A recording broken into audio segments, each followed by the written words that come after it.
Hello, সবাই কেমন আছেন? আরেকটা কোয়েশ্চেনের অ্যান্সার দিই কেমন?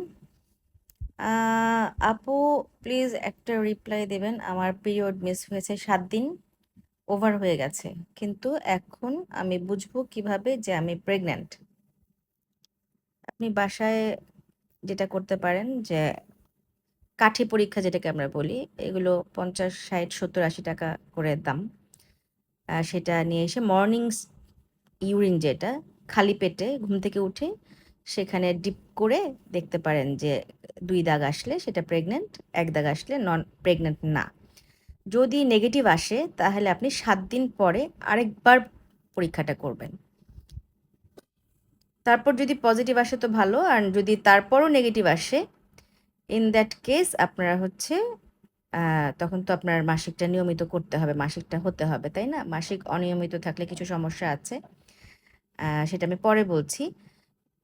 আমাদের কাছে যখন আসে আমরা যেটা করি যে আপনাকে যেমন আমরা স্ট্রিপ টেস্ট বা কাঠি পরীক্ষা করতে বললাম, আমরা 3 ভাবে করে থাকি। একটা হচ্ছে যে প্রস্রাবের প্রেগন্যান্সি টেস্ট, যেটা প্রস্রাব পরীক্ষা, অথবা বিটা ইসিজি নামক একটা রক্ত পরীক্ষা আছে ছোট, সেটা করে নেওয়া, অথবা আমরা আল্ট্রাসাউন্ড করে নিই, ওটা দিয়ে আমরা বুঝতে পারি।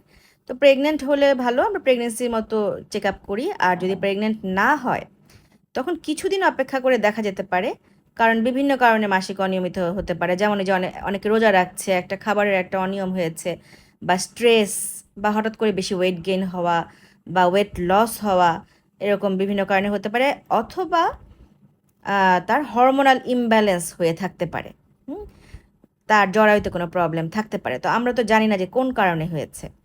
সেই ক্ষেত্রে আমরা হচ্ছে যে প্রথমে এরকম যদি দেরি হয় মাসিকটা, আমরা প্রথমে মাসিকটা হরমোনের দ্বারা নিয়মিত করে দিই, ওই সময় হওয়াই দিই। হ্যাঁ, হওয়ানোর পরে হচ্ছে যে আমরা ভেতরের তো কিছু সমস্যা আছে কিনা আমরা কিন্তু দেখে নিতে হবে। কারণ আমি শুধু মাসিক হওয়াই নিলাম, ভিতরে সমস্যা রয়ে গেল, তাহলে তো হলো না। তো আমাদের কাছে আসলে আমরা একটা ছোটোখাটো 3-4টা পরীক্ষা করে আমরা দেখে নিলাম যে জরায়ুটা ঠিক আছে, হরমোন ঠিক আছে কিনা। সব যদি ওকে থাকে তাহলে আমরা একটা ছোট ওষুধ দিয়ে নিয়মিত খাওয়ার মাধ্যমে মাসিকটা নিয়মিত করে দিতে পারি। এখন যদি মাসিক নিয়মিত না হয় তাহলে কি সমস্যা হতে পারে?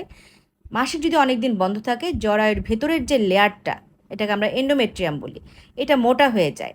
এটা থেকে যখন 1-2বার ব্লিডিং হয়, এটা মোটা হতে হতে ব্লিডিং হলে হেভি ব্লিডিং হয়ে যায়, অনেক বেশি ব্লিডিং হতে থাকতে পারে, এবং এতে অ্যানিমিয়া, দুর্বলতা, অনেক রকম সমস্যা হতে পারে। এমনকি অনেক সময় জরায়ুর ক্যান্সারের সম্ভাবনাও বেড়ে যায়। সুতরাং মাসিকটা নিয়মিত থাকা জরুরি। সো এগুলোর জন্য পরামর্শ করার জন্য আমাদের কাছে চলে আসবেন। বাই, আরও কথা বলবো সামনে।